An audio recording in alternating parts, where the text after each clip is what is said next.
మనం Miryalaguda municipal commissioner ప్రజా సమస్యల మీద అనేక సార్లు వినతులు ఇవ్వడానికి కమిషనర్ గారికి కాల్ చేసినా, డైరెక్ట్ కలవడానికి ప్రయత్నించినా పట్టించుకోకుండా వెళ్ళిపోతున్నారు.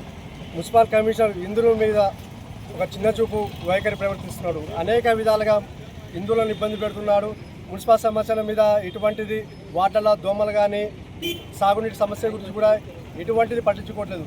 ఉదయం పూట పోతుండు, డంపింగ్ ఆడిపోతుండు, ఒక ఫోటో దిగుతుండు. సాయంత్రం శానిటైజర్ ఆఫీస్కి పోతుండు, ఒక ఫోటో దిగుతుండు, వాళ్ళ గ్రూప్లో పెడుతుండు. ఫుల్ టైం పనిచేసినట్టు ఎవరిస్తున్నారు కానీ మున్సిపల్ కమిషనర్ ఎటువంటి ప్రయోగం లేదు. మున్సిపల్ ఇలాంటి కమిషనర్ సస్పెండ్ చేయాలి.